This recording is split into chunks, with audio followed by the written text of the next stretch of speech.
Oh, yes, I'm sorry. Matt OJ with the City of Syracuse Commission of Assessment. Robert Sana, I'm the Director of Preservation at BFC Partners. Connor Kenny, I'm a partner with SAA EVI.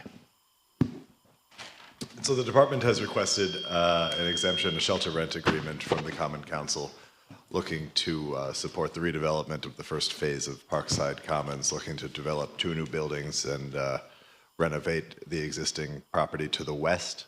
We're looking for the typical 15-year shelter rent agreement.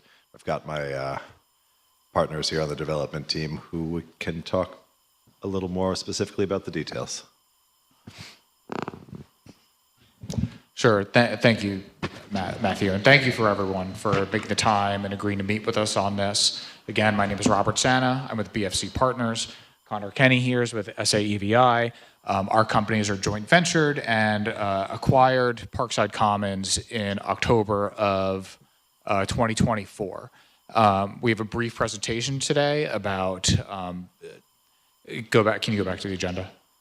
So we have a brief presentation for you here. We'll talk about us, who we are, what's happening on the site, and what we've done so far. And then we'll move into we'll move to talk about the project and what we plan to do. We'll cover both the renovation, the tenant relocation aspects, and the new construction components. And then we'll end with the residents and community engagement that we've done so far that we plan to do as we continue the project. So can you go to the next slide? So just to introduce ourselves, BFC Partners, we're a New York City-based affordable housing developer and general contractor. We've been in business for 40 years. We've done about 20,000 units of new construction and renovated housing. We're experts in all things affordable housing. We provide construction oversight, we provide guarantees, we provide equity capital, we do the community engagement. We do many projects like this. In fact, we're wrapping up a conversion of a public housing authority project on Staten Island in New York. Very similar conditions, very similar to Parkside, called West Brighton houses. So we know this fairly well, and we're looking forward to making a change at Parkside. Connor, you want to go? Hello, again, I'm Connor Kenny, a partner with SAA EVI. So SAA EVI, we were founded in Buffalo in 1977. We've been developing affordable housing using the low-income housing tax credit program since the program was incepted in 1986. We actually did New York State's first low-income housing tax credit deal. We've done about 4,500 units across 4,500 affordable housing units across about 7 or 8 states. And like Rob's firm, we have a lot of experience working with Section 8 housing and rehabbing properties similar to Parkside. So, Shruti, I think, yeah. So I think we all, or many of us know, the property itself has historically had a number of issues. When we bought the property, there was quite a bit of deferred maintenance. There were crime problems at the property. So we just want to take some time to talk about the existing condition of the property and some of the things that we've done to this point. For example, coming in with all the deferred maintenance, the code violations, the work orders that were existing on the property. We've doubled the maintenance staff since the summertime from 6 to 12, which was very needed.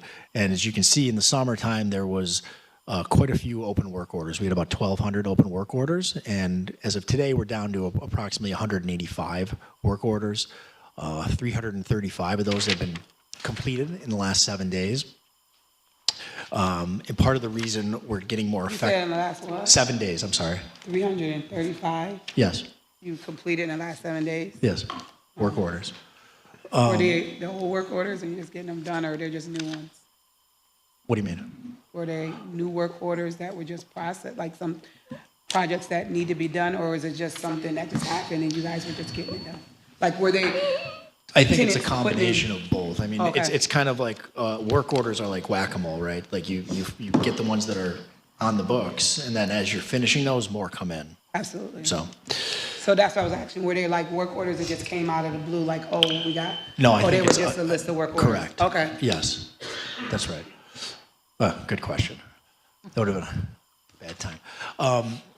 Can I start? Of the 185 that you have outstanding, how many of them are big projects versus like my tile is broken in my shower or my faucet is leaking. Like, how many of those are global? There's a problem with the furnace. There's a problem with, like, what's left there? Yeah. Come up and introduce yourself. Go right up to this, the mic. How's everybody doing? My name is Francisco Santiago. I'm the Regional Facilities Manager. I oversee the property. So to answer your questions, it's a combination of both. We have hub issues that we're dealing with tiles coming off the wall. We have backups that we're dealing with pipes that are broken that we're replacing, to storm detectors, putting alarms, doors falling off the, what I'm looking for, off the track. Any of those things, doors not locking properly. There's a combination of all of them. On top of that, we have the work orders from the code enforcer that he might come and say, hey, we got a call from a tenant. And you go look into this, we go check it out, we take care of it, we take pictures before and after, and then we send the pictures to the code enforcer. So are you triaging those in a way? So what's the turnaround time if someone calls and says, I don't have heat in my apartment? How fast do you think we're turning that So around? we'll go to the heat calls, those are health and safety, right? So anything health and safety, we take care of right away. So depending on it, could be, if we have a part that we gotta order, it could be within 24 to 48 hours. If we have that situation with no heat, we give them electric keys that they can plug in and have, in the meanwhile, while we take care of that part. So I'm gonna defer back really quick. So there was a situation a couple weeks ago that there was a building that didn't have any heat, right? And they didn't receive heaters, they didn't get any of that, and no response back. So I hear what you're saying, but I actually witnessed that didn't happen. So I don't wanna even sort of go back to that, but I would love to see, like Councilor Monto said, what is still open. That is very important to make sure, like far as the hot water tank, doors off the hinges is off, that's very important. Smoke detectors are very important, everything is very important. But far as triage, like what ones are still huge, far as like heat and all those things, what are the ones that are still open? And I think full disclosure, it's my district, and Councilor Caldwell, obviously, it's her neighborhood, right? So we get I'm those at large, calls. so it's all of our districts. We get those calls, right? We just get those And calls. listen, I get it, I'm responsible for that. My job is to make sure I jump on it right away. So I wasn't aware of that incident, but if I can go back and look what's open, You weren't aware they didn't have heat? I wasn't aware of that specific building. I've been aware of other buildings like 1903, having no heat, 201, not having hot water. So I addressed those immediately, and what we did was, with the ones with no hot water, we put in new tanks. So we take those old tanks out, put new tanks in, and now those issues are. How long did that take, may I ask you? It was 4 business days. So from the time they had hot water, it was only 4 business days? No, That wasn't the No. truth. Unfortunately, due to no, the manufacturer, no. from the moment we got the vendor in there to go look at it, so from the moment the Okay. vendor showed up. That's better. So from the moment he got there and gave us what we needed to do, it was 4 to 5 business days. So far as the ticket that was put in, how long from the ticket to getting it done? So there's tickets that are put in, right? Requests. From that time from the ticket was put in, how long was it before they got hot water? So when we get the ticket, we address it immediately. We go find out what's wrong. Okay. Once we find out what's wrong, if we can't fix it ourselves, we call in the vendor right away. The vendor's call right away, he comes in, he'll let us know, hey, this hot water tank is no good, we need to replace it. We can get it to you, it's gonna take you 4 to 5 business days, and we'll have it all installed. It's not, I can't force the vendor to get it quicker for us, it's up to the manufacturer to get it to him so he can install it. Well, that really wasn't my question. My question was just how fast you guys addressed it. I'm pretty sure that. We're addressing it right away. We're happy to set. We'll defer. We'll listen to the rest of the statement of what you guys got to say, because I know that didn't happen at all. So I want to start off on a clear slate, but we want the truth about really what we can make sure that this community and the people there, they deserve great stuff. But we also want to make sure you can make what you're saying you could do, right? Because we know they didn't happen that fast, No. right? We know that, right? Well, I think what had happened was when the work order went in, historically, and Cisco can speak to this a little bit more articulately than I can because I'm not a building maintenance guy, expert. But historically, what we would do is we would go out to that building, right? And then we would go in and there's a reset button that would be pressed. And historically, that was effective, and it became less and less effective. Can you speak to a little bit more to that? Look, at the end of the day, it's a process. So when someone calls about no hot water, the first thing we look at is a reset button, right? We can also look at cartridges, the cartridges inside the units. If the cartridge is bad in their faucet, that can cause them from not getting hot water. So there's a couple things that we do, I call the 5 steps. Let's do our 5 steps first to identify the problem. If we can identify the problem, then we bring in the expert. You know what I'm saying? So there's multiple buildings. I'm not going to sit here and say we haven't had issue with multiple buildings. We have. Have we addressed them as soon as we get them? Yes, we have. Has the turnaround process has been as fast as it should be? We run into situations when it hasn't. So- I own that. But I also have to deal with the vendor that's providing us the equipment to get it delivered so we can get it done as soon as possible.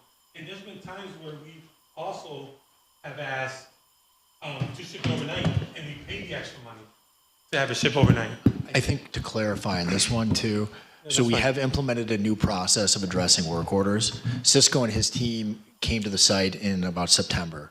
So since Cisco and his team have come to the site, since we've doubled the crew, we hired a new head of maintenance tech for the site as well, who's starting relatively soon.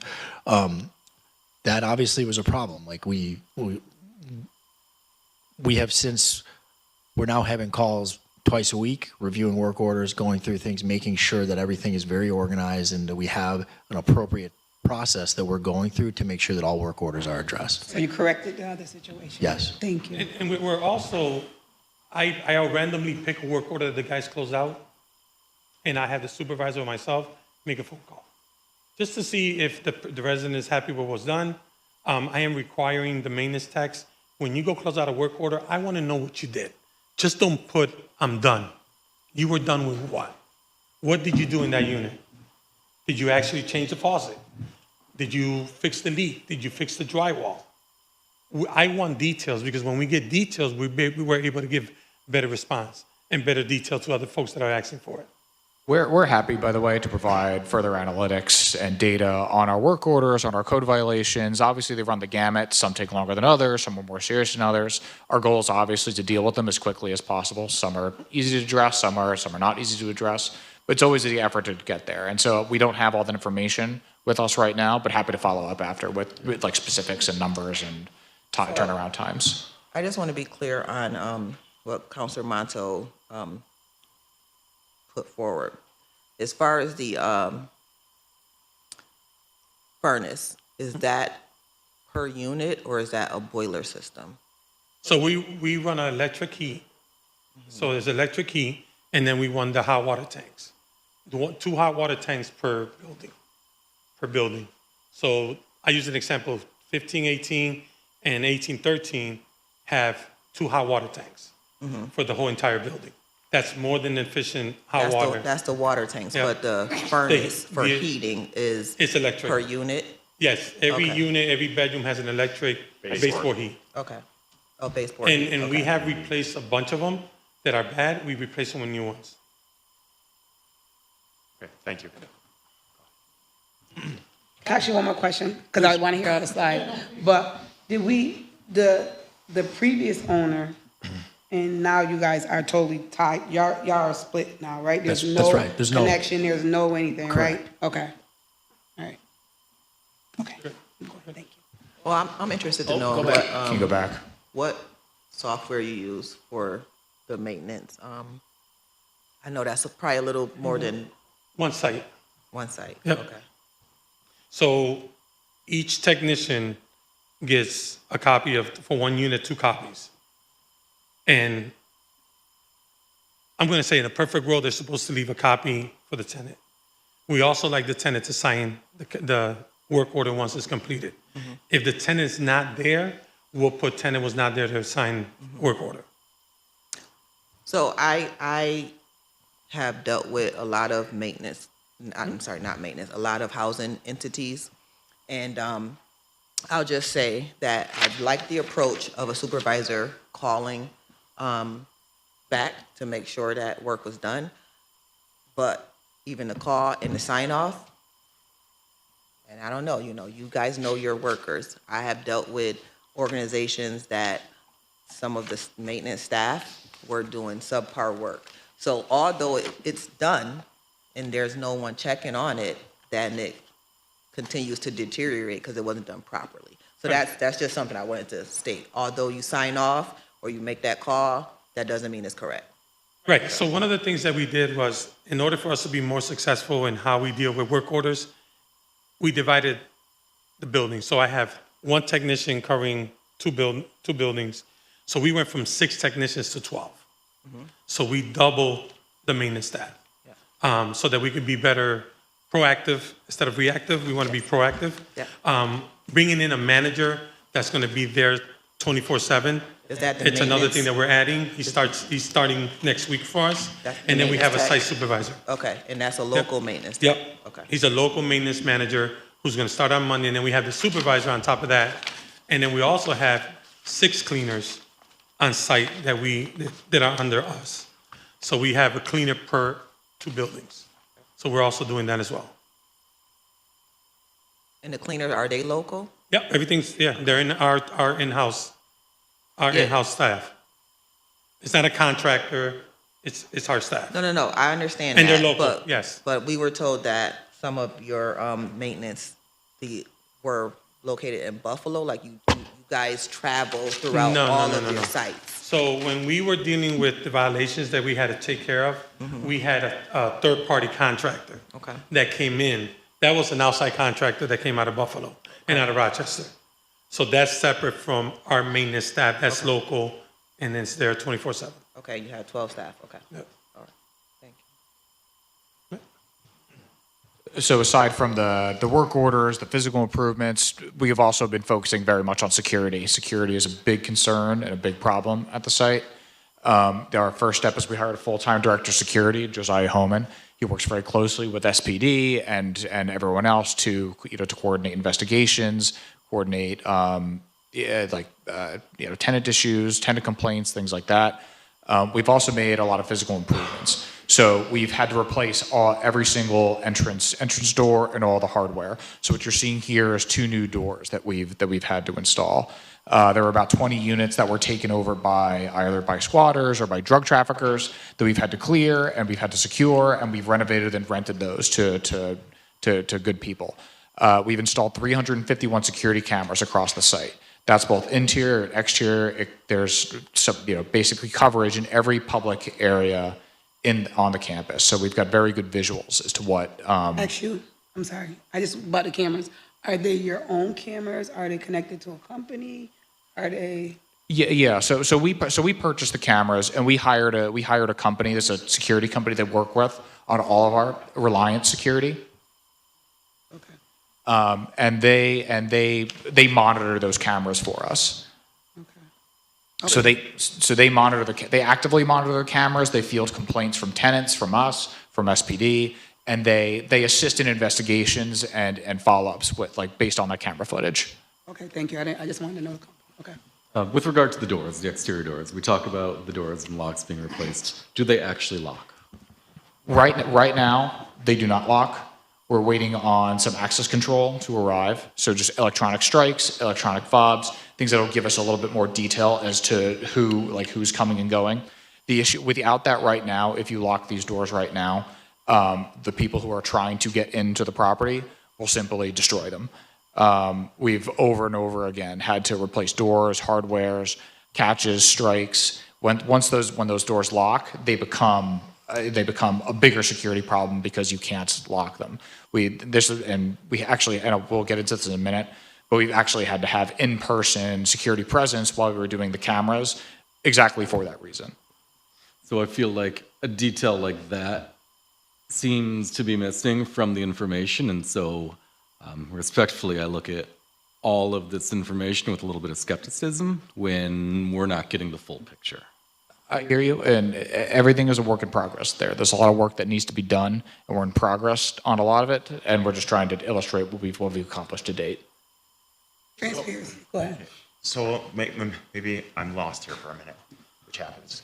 So if I'm a resident living in that building, we're talking about the doors on the east campus, right? That we're talking about? On both the east and the west So if I campus. live there and I go home, that door is just always open.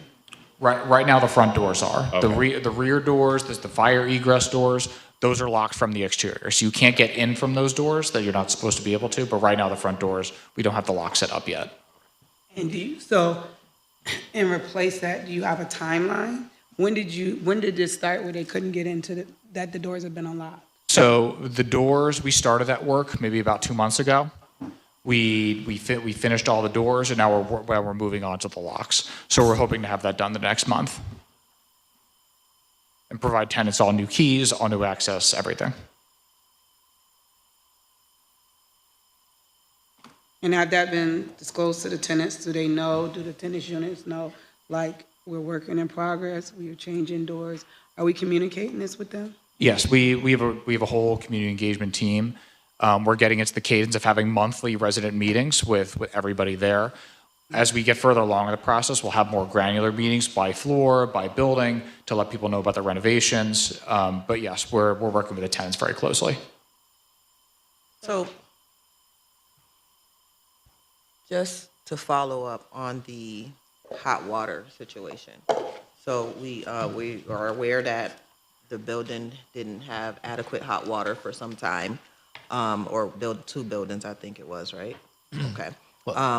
Yeah. And so I was made aware that a couple of residents, not many, were relocated to a hotel. Why? What was the difference with just those 2 or 3 versus multiple people? I'm not sure. I was in direct contact with one of them via text. We text pretty regularly, and that's who I was in contact with. So we put her up in a hotel for the night. For the night? 2 nights. 2 nights. Oh, okay. All right. I didn't know how long they were there. I just was aware that they were I think there. it was Christmas Eve, and I know she has like a 7-year-old son, and we're texting back and forth. So we put her in a hotel for Christmas Eve, Christmas. Mm-hmm. The part was fixed on Christmas, but she stayed Christmas Day as well and came back on the 26th, I believe. By that point, the hot water was fixed. Okay. Thank you. So just a couple final thoughts on security. So in addition to our coordination with SPD, we've built them an office for their use. So when SPD is patrolling on the site, when they're doing tours there, we've got a place for them to stay that's hooked up to all the security equipment. It's fit out with a fridge, with a coffee maker. It's a comfortable place for them, and it's a safe place for them to stay. And with our camera system, we've helped in over, I believe, 11 investigations. And then 30 tenant-initiated complaints. So tenant-initiated, there's an issue here, someone's leaving garbage here, someone is, loitering. We've been able to resolve those using this system. So how much security do you have overnight? So the cameras run 24/7. No, physical security, like 5. We have 5 people. 5 security officers Yes. every night? Yes, Okay. that's the case, right, Josiah? Spread out throughout the campus, both campuses? Yes, yeah. Okay. So I'm Josiah Holman, Assistant Security Director for the property. So yeah, we have a team of 5 that operate 24/7. One is on cameras monitoring, the other 4 are patrolling the property, and that's what we have 7 days a week, 365. They're always walking around while one's on cameras. If they see something, they'll radio to them, direct them to go where they need to be to make sure the issue's taken care of as quickly as possible. I'm sorry, can you say who you are and what you do? Josiah Holman, I'm Security Director for the property. I didn't get your name. Josiah Holman. Josiah Holman. Holman. Thank you. Yep. You can go to the next slide. So just this is related to security. This is related to maintenance. We have a very different situation here. We have a population that's actively resisting renovations, that actually resisting security. You could see in the bottom right, that's a camera that's been spray painted over. The top right, that's a security camera that was ripped down shortly after use. On the top left, you could see this is the abuse that the doors take, and which is why we had to buy hardened things and why we need to be very careful about our access control. And in this middle, this was a squatter's apartment. They left all the faucets on and left the apartment, creating a flood, creating issues for numerous tenants. So there's lots of issues with the property, but there's a lot of super issues with the property, things that go above and beyond what normal property management has to deal with. And we've been working hard to try to meet those challenges. But I wanted to show at least some of this anecdotal of some of the issues that we face on a day-to-day basis. Everything that you see here has been resolved already. These are pictures from a couple months ago. But the cameras, the maintenance, it's a constant battle. Is most of that the East Campus? That's a mixture. It's both. I know you renovated, some of them, they look really nice, but how many of them did you renovate? I think we've rented about 20 apartments.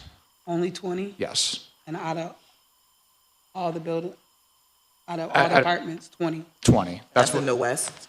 That's on both campuses. That's what we've been able to recover from, like I said, from squatters, from drug traffickers, secure those, renovate, and lease them. So you haven't done anything in the prior into people that have already been there, not the squatters, not ones that were open, just people that are residents that are staying there, no new renovations or anything? Nothing on those yet, but those are planned. We can get into that in the next slide. So that's everything that's going on the site. So we can talk about what the project is, what we're planning to do, what we hope to achieve.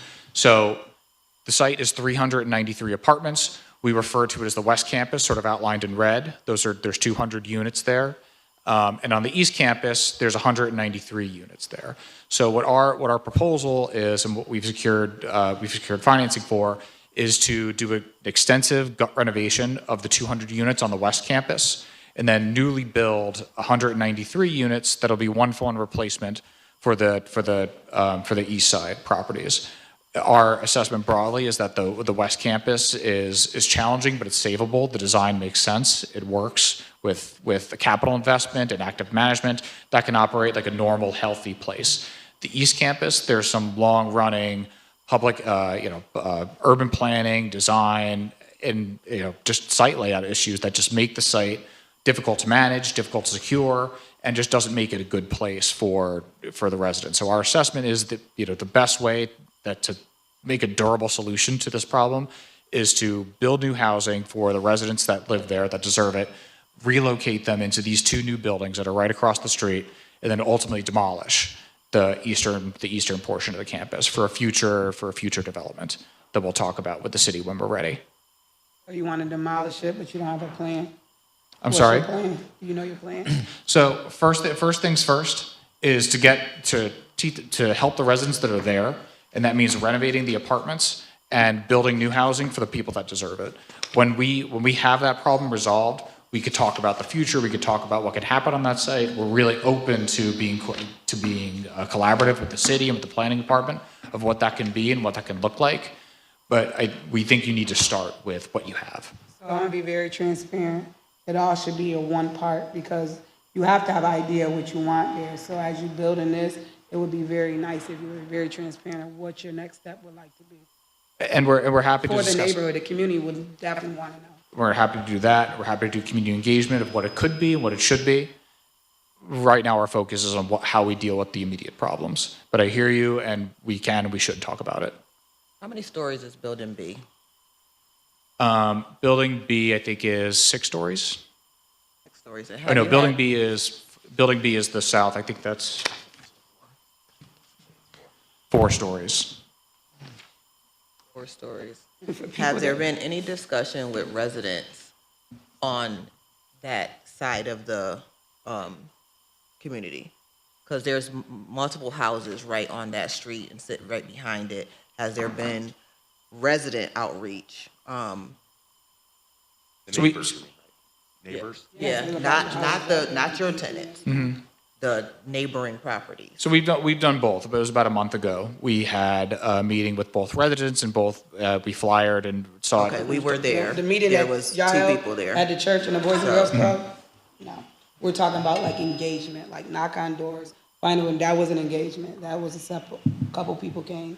It was cold. It was cold. It was snowing that Yeah, night. but so we're talking about community engagement, like talking to the community who's behind it. We have a very strong community, and there's a lot of homeowners over there. There's rental.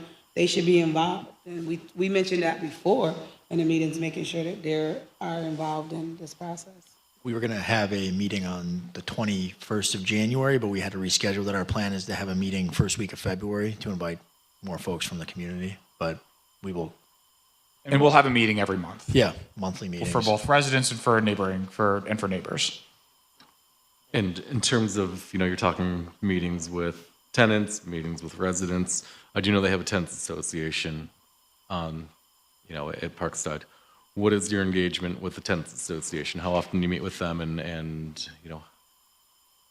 how willing are you to address their concerns?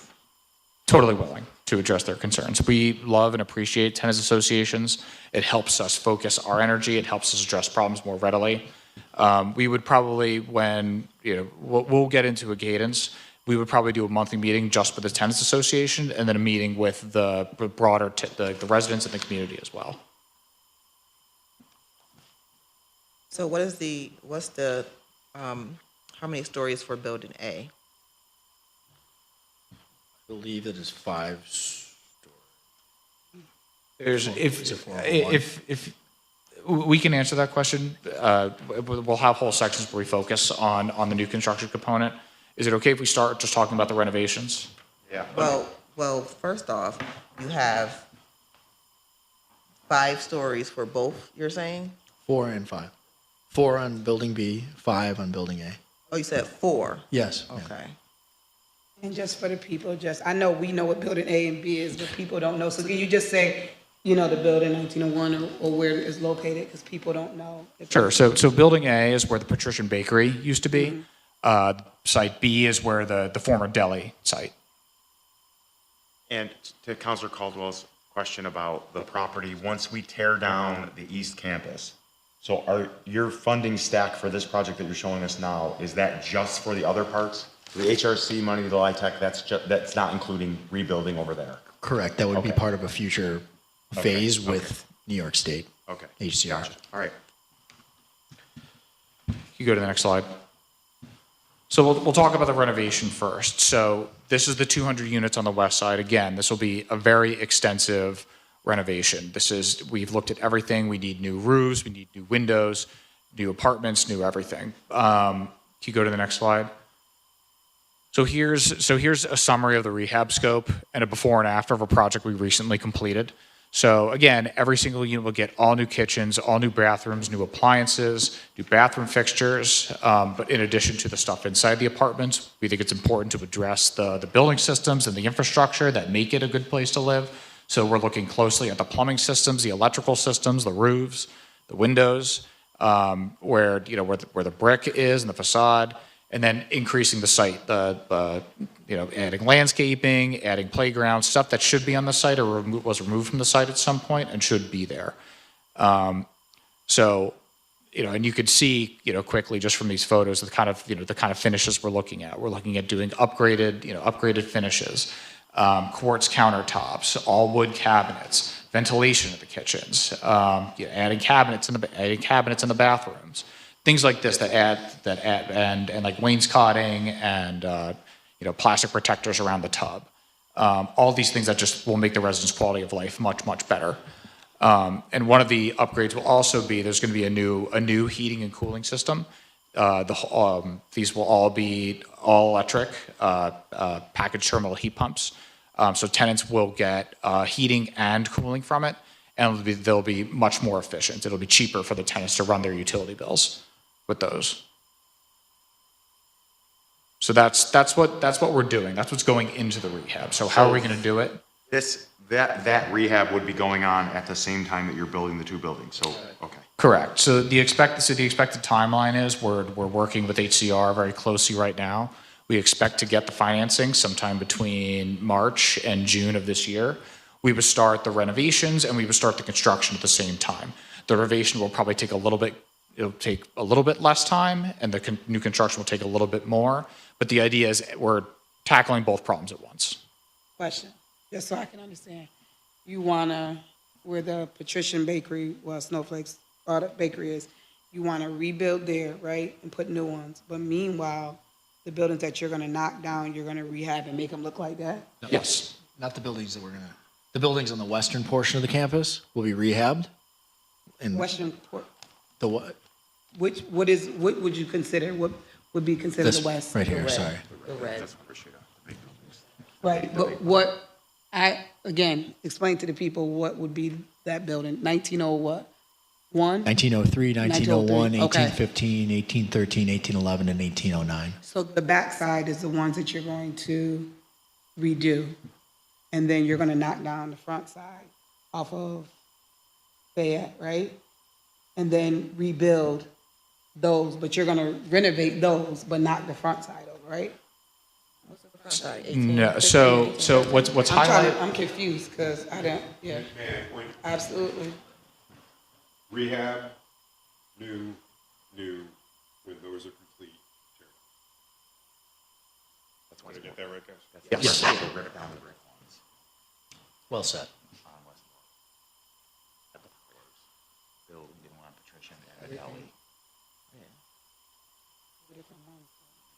That's two different. All right, I have questions, but we'll talk about that. So Michael Collins, Commissioner for Neighborhood and Business Development. To provide clarity here, this whole project has a contract with HUD, and they are not allowed to reduce the number of affordable units. Works great for us. We don't want fewer affordable units. But what that means is that before anything can happen on the eastern portion, the 2000 block, the 1 and 200s below, that they must build and be able to move the contracts and the residents from the eastern portion into the new buildings before they could do anything on the other portion. And so what we are in regular contact with HCR about, New York State Housing Homes and Community Renewal, and then the subdivision of HFA, which is where all the funding comes through, is the fact that the developers, the city, through this agreement that we're in the committee meeting about for the shelter rent agreement, and the state would all be together with HUD on making sure that every resident there is protected in having a unit. And so everyone that's there now that is current with their leases, and I would let the developer speak to that, but not in lease violations, the criminal activity, that type of thing. They're either going to be in a rehabbed unit or a new unit, but HUD would not allow them to reduce the number of units. So that's why the two new buildings would have to happen before anything on the eastern portion. So, you mentioned that, and you or them can answer, you might want to stay up there, that this eastern section would be razzed due to multiple reasons. Can you just tell us some of those reasons? Because other than topography, I didn't really get what the concerns were. Sure. Well, the topography is a big part of it. It's a super block. It's super hilly. You can't get emergency vehicles in and out of there. It's a big, wide site that's just hard to control. It's just that big. It's spread out. So the topography is important. The second is in the building design itself. Each one of these buildings has numerous entrance and exits and tunnels underneath them. So again, just from a security perspective, it's a very hard site to control. Tunnels, where the tunnels going to? There's so in each one of the buildings, you see the kind of ends that are sort of like Tetris shaped, and in the middle that connects them. In each one of those, there's a tunnel underneath them that connects one of the basements to the other basements, and that was done for convenience, for fire access, for a lot of reasons. But again, if you're pursuing a criminal or someone's creating crime, it's very easy for them to either run up one set of stairs and run across and run down, or through the tunnels. Over the summer, we had, I think, 70 guards or 70 shifts. And again, it's because the porousness of the site. It's not windows on the street. It's poor planning, and this happens sometimes with mid-century developments. The physical deterioration is at a point where it's just, they're not salvageable, right? Yes. I would add, when you look at for people that have choice in where they live, and we all should, what is there right now, the physical layout of it does not allow for any property owner to ensure that it would be secure and in an attractive site. I could reach up to the ceiling and rip a camera down. You would as well. You'd need a small step stool, counselor. You'd be right there with us. But, a few of us have been, counselor, you grew up down the street from it. I've lived down the street from this for most of my India life. lives in there, so Yeah, I'm very right. familiar with the building.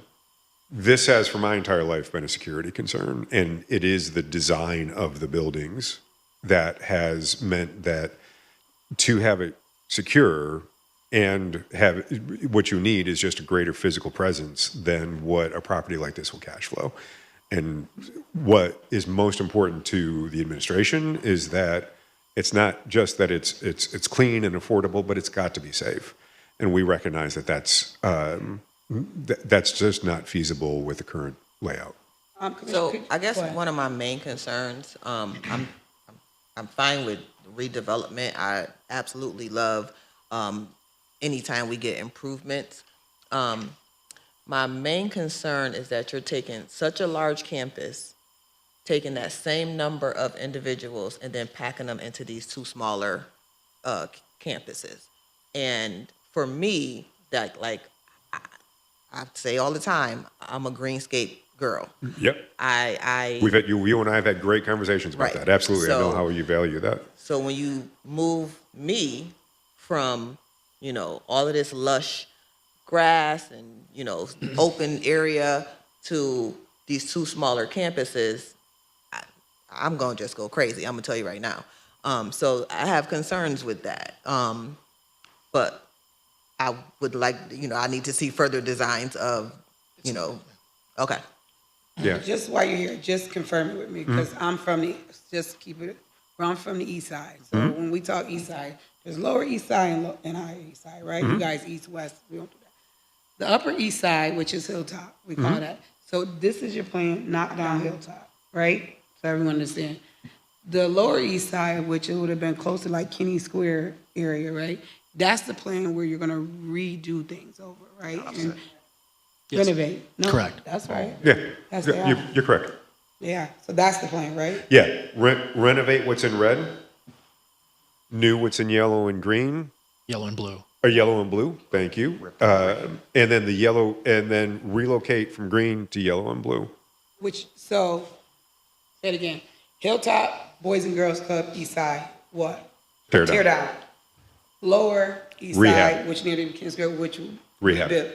Yep. Move everybody to the opposite side in that smaller area, and like for Council Roberts said, Everybody from Hilltop. Hilltop, Right. Everybody on the lower stays. to that one space right there. But I'm going back to the communication of the community. When you talk about lower east side, you're talking about closer to, it would have been Kennedy Square. Kennedy Square is like right there, when you talk about like demographics. So, But this is Westmoreland. no, they're talking Yeah. about going down. No, No. no. No. It'll all stay within what we've got right here. We're not talking Kennedy Square. We're not, the only way that this is I coming didn't off. say Kennedy Square, the lower part. I'm talking as far as, I know what you're saying. Yeah, I'm okay. talking about far as communication, as far as where the demographics is. Okay. So, And then what I would say, no, I get it. No. I get it. okay. No. I got it. Sharon, this not an open meeting. This not an open meeting. This is not an open meeting. Sharon, if we have you speak, we have to have others speak. Sir. Hold on, just hold on, Sharon.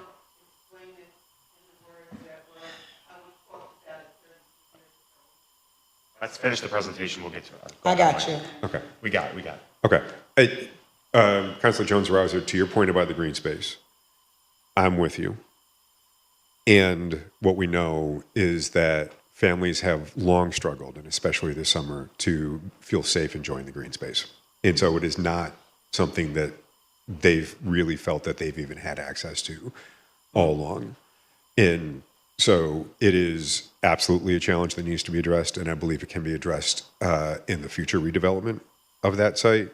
But what we're looking at as the developers acquire the properties that they're looking to acquire from the city is that the new buildings would meet zoning as far as, they're not going to need to go in front of planning commission for variances because they are oversized. But it is much more dense. You're right. Yeah. What's the plan for Hilltop? that- The demo portion, what are we Yeah, doing so afterwards? so we would look to the developers to be working on that immediately once they close on the financing for the current project. I will say, when you look at all the projects that we've got going on across the city, East Adams, you're all familiar with, that's being done in 11 to 12 phases. Those phases are $140 million apiece. This right here combined, just what we're talking about today, is $220 million. So to ask a developer to, at the same time, have the expense without recapture for a long period of time on the design of the other phase, from a cash flow perspective, it's unlikely that we'd be able to see that What's from our any developer timeline? right How now. far out are we looking on that? I'll defer to the developers. It would probably be after these buildings are built. I would think in that time period, while we're doing the construction and the renovation on these, it would be a great opportunity to engage with the community, with the neighbors. What do people want to see? Do they want open space? Do they want retail? Do they want affordable housing? I think we'd be really open to having those conversations with the people in this room and the people in this neighborhood. Yeah. And so a comment like, afterwards, give me a time frame. It's pretty general. Probably at least 2 years. Yeah, so I think the way that this would work is we would engage with the community, we'd get ideas. We also will need to work in conjunction with New York State Homes and Community Renewal and HFA, the agencies that Mike referenced.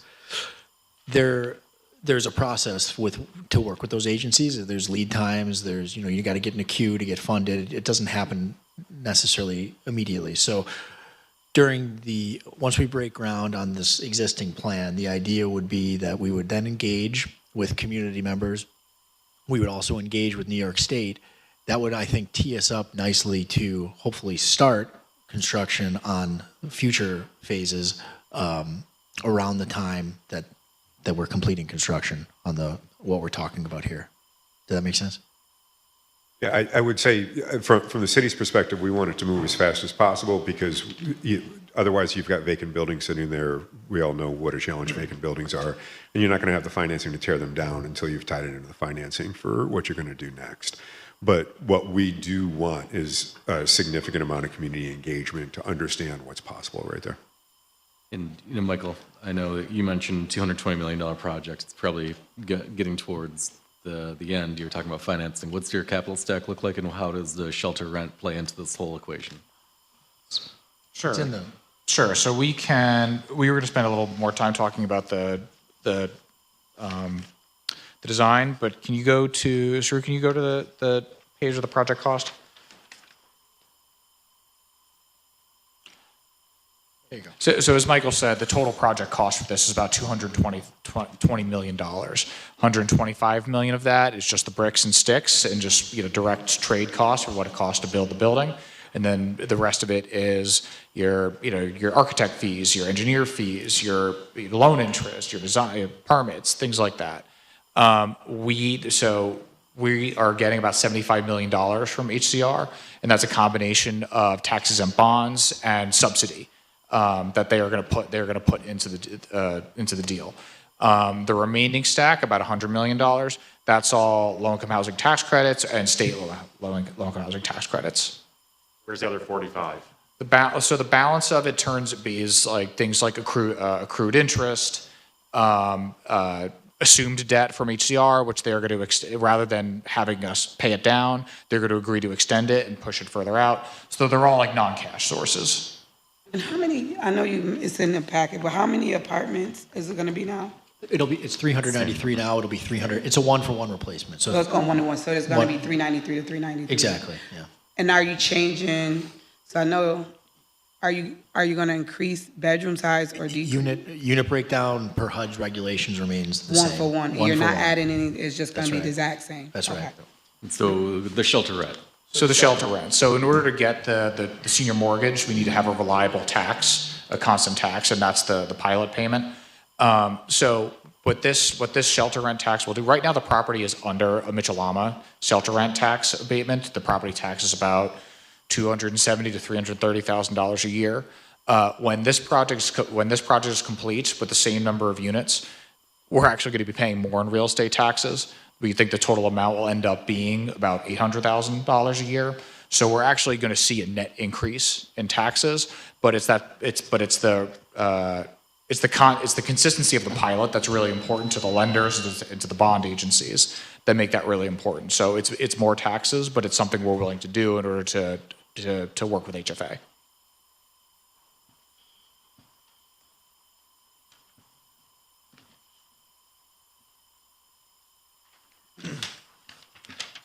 Just to take a step back, because I know that the resident engagement is sort of important. So can you go to the back to the rehab scope slide? So again, this would be the level of finish for the renovated apartments. So this is going to be the high quality, serious stuff that we're doing.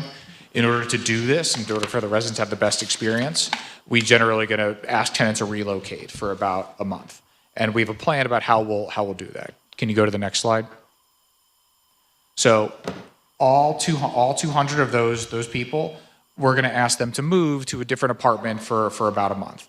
Now, we'll meet with every single household and figure out their household size, if they have pets, if there's medical equipment, if there's mobility issues, important things like that, so we can figure out exactly what the appropriate place to put them is. We're here in Syracuse? On the property. On property, so you're gonna do one for one, so as you're moving, Yeah. doing one, you're gonna move them over and do it that way? So we'll hold about like 30 or 40 apartments vacant. We'll renovate those, and then as we're going through the property, we'll approach every family and say, are you willing to move to this apartment for about a month while we renovate your current apartment? Hopefully they say yes. We move all their things for them. We cover all the relocation costs. We try to make it as easy for them as possible. We renovate their apartments. We come back to them. We say, we're done. You can move back. Are you holding empty apartments now out of those 200 units? Yes. How many are empty now? Right now, that we think there's about 60. 60? Yes. You said you would ask them if they're willing to. What if they're not willing to? Well, when it really comes down to it, if they don't want us to come in and they don't want the renovations, we can't force them. We're not going to force them. It creates construction logistics and headaches. But at the same time, it's going to be our job to convince that resident that they want this and this is right for them. Whose job is it to convince them? So that's the development team. That's us. And so Probably should be us too. Yeah, Sure. I mean, it should. Yeah. I mean, If there is a situation, we might want to be able to be hands-on with the people that we know in the community. So, yeah. at the end of the day, when we show people, so we'll have we'll renovate an entire apartment first, and we'll do tours. We'll show everybody what they're looking at. Try to get people excited for the fact moving is a hassle, renovation's a hassle. We know all that. We try to get people excited for this so that you can start to visualize what the future can look like. And we'll do that engagement. We're doing that engagement now and just kind of getting people excited. And then as the construction period goes on, there's going to be constant engagement, constant reminders, keeping people updated in the schedule, trying to keeping people at least giving them 30 days notice of where they would go and when they would go. Ideally, we give them more time than that, but 30 days is the absolute minimum. And just continue to work with them as we're working across the site. So the resident engagement and the tenant experience is really, really important to us. So, before we end our meeting, I have a few questions. What is the current monthly rent for a tenant now? So all residents are on Section 8, so they pay 30% of their income, no matter what. They come in, they do an income certification, we file that with HUD. They pay 30% of their income, HUD pays the balance. What the actual rent is anywhere between like 900 and 1900 a month, somewhere around there. Okay, so when they come back, the rents are going to go up. No, so I think it's important because Rob said the residents will pay, currently they pay 30% of their monthly income. When they return, they'll pay 30% of their monthly income. So their out-of-pocket rent the formula stays the exact same as it is now. Okay, so the qualifications to go in, you must be what? your income level? It's income based. Correct, and we Okay. have regulatory agreements with New York State HFA and with HUD that regulate different income levels for different apartments. What's the income to start with? The lowest income? Well, it could theoretically be zero. Would be the lowest one. But I'm concerned, so a person who has a very low income, their apartment will they all be the same, or Yes. Yes. it won't be if they want one, or is there going to be multiple bedrooms? Yeah, so there's a mixture of ones and twos and threes, and then obviously, I mean, the renovation product is going to be really, really, really nice.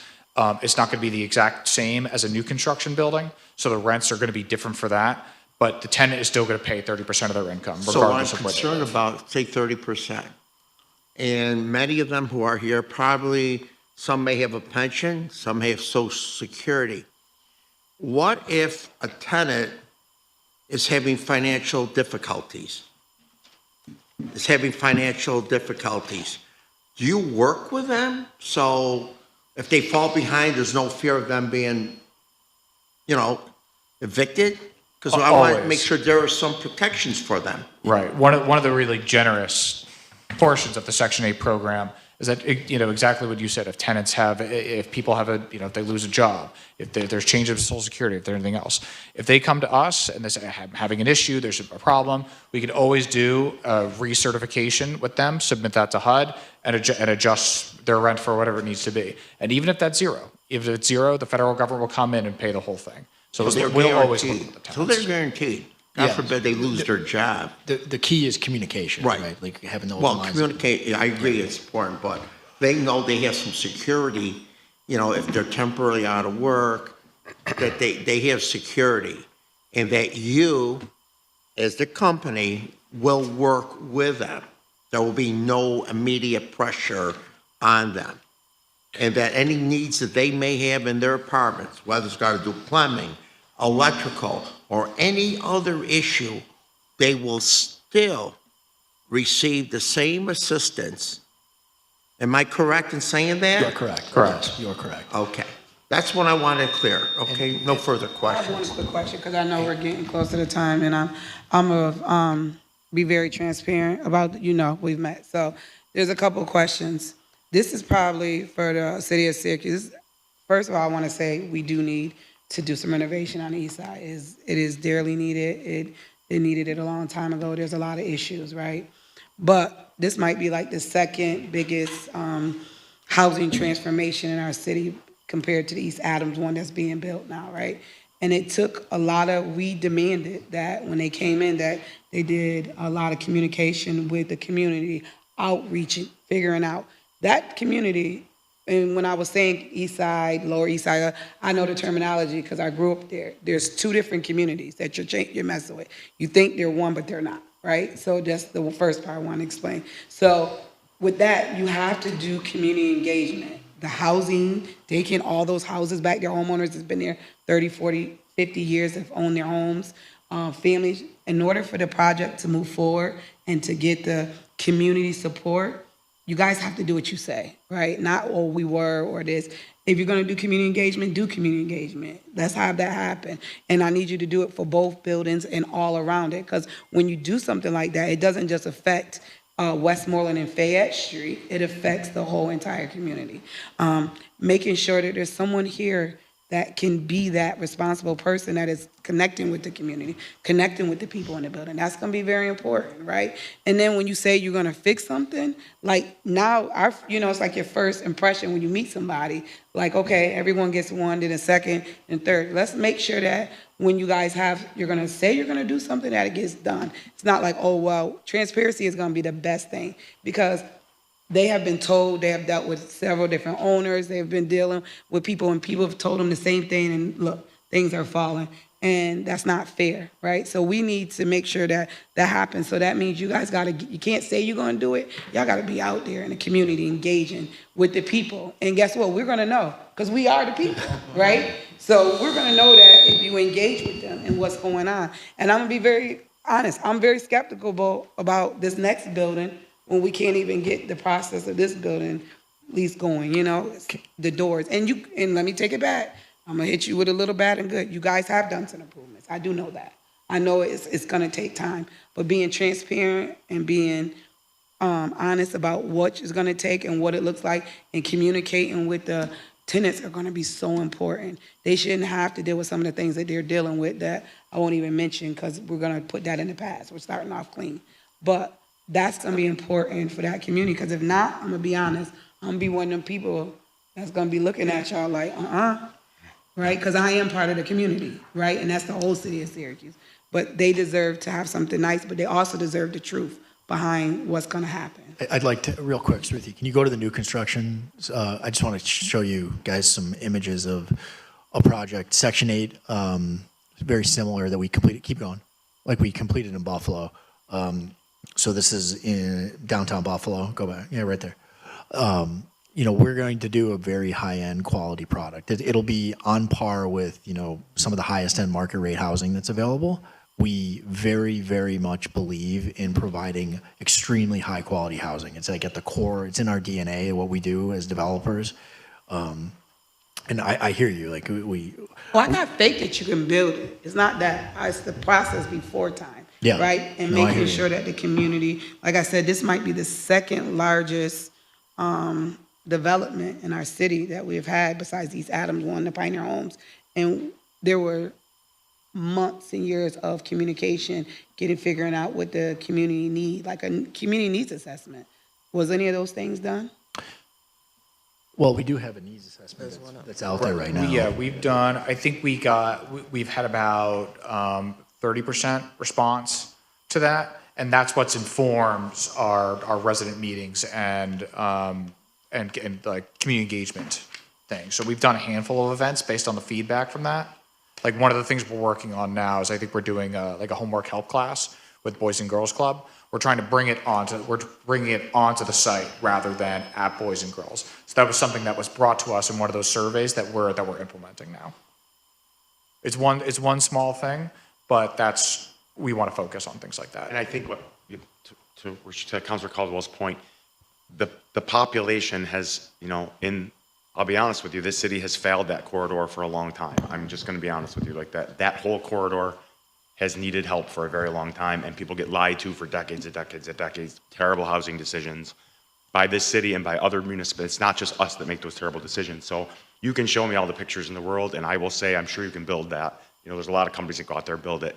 But we have to make sure this is not just new construction on vacant land. We're moving people. Like, we're moving bodies across the street. And I will say this, I've said it a million times, I am not in favor of warehousing people. Like, if we're going to build, we need to build neighborhoods. Like, we actually, you know, we can't just build gigantic high rises and just stuff people into them. So I'm skeptical too, but that's okay. We'll keep working. We'll have you come back regularly and talk us through this as we go.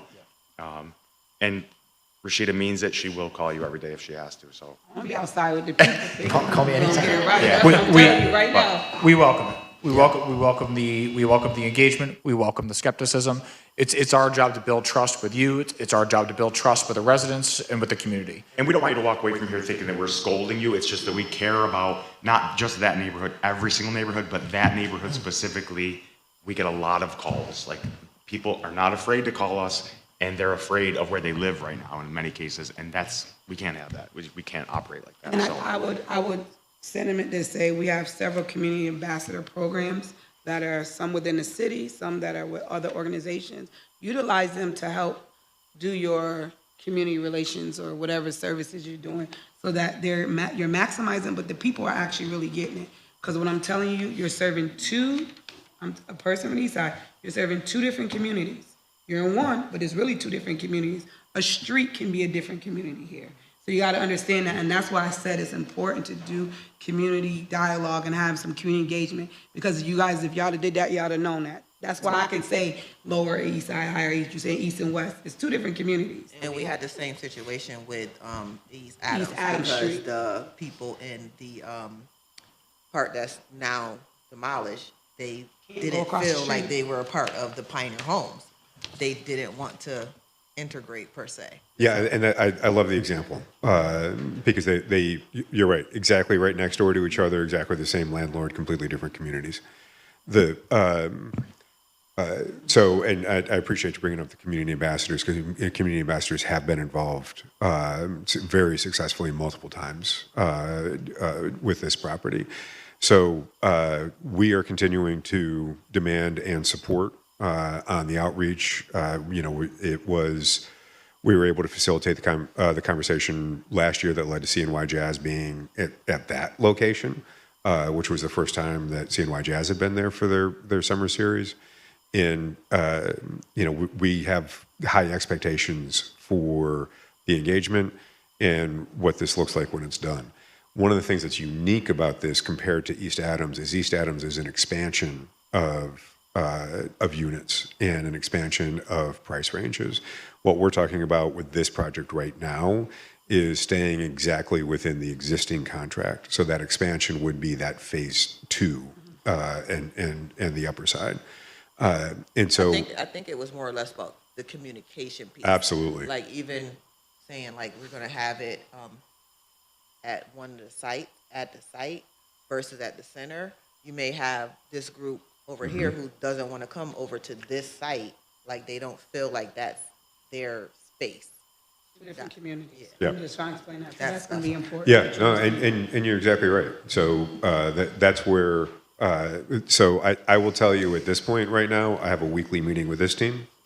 But along with my I talk with HCR on at least a weekly basis. Housing Finance Agency has said that this is their number one priority in Syracuse. And so we appreciate the fact that once again, New York State is saying we're going to invest in Syracuse. And so it's up to us collectively to make sure that we end up with the right development afterwards, because the state wants to invest money in Syracuse, and we want to take advantage of that. Definitely, Yeah, we do. We just Yep. want to make sure they do And right. We've got to do it right. We Right. absolutely have to. One do it more right. question. Sorry, Jimmy. I know we got to close. No, go ahead. Go ahead. The current maintenance staff will not be the ones doing the renovations of the current. No. Okay. No. We knew we wouldn't get to everything in an hour, so we'll have you come back again. When is the as soon next as- community engagement meeting that you have coming, setting up? We're planning for the first week in February, I believe. Yeah. February Your 10th? Where's the location? Parkside, which one? So that's only for that part of the building. What about the other people? Okay, They're not there yet. but I just want to understand, two different? Maybe we'll modify how we're approaching that. Absolutely. Because that's why you're not getting engagement too, right? You got to understand that. And making sure that it's flex time, or maybe, I don't know, Zoom, or just opportunities so that everyone can get there. And the community room, yeah, no, I know it's 1901, but the capacity, yeah, I know where, capacity. We'll have a meeting on our It's approach. a to decent size. Like I'm just curious. Yeah, Probably 50 or 60 people. Yeah, I was going to say we would all be okay if there were 50 people in there. Okay. We'd check with the fire marshal, but the rest of us would be okay with it. We're doing everything in English and Spanish, right? Yes. With snacks, right? And Yep. water? Pizza. Yeah. All right, thank you for everybody We for appreciate coming. your time, guys. All right. Thank you very much. Motion to adjourn. Yeah. Motion.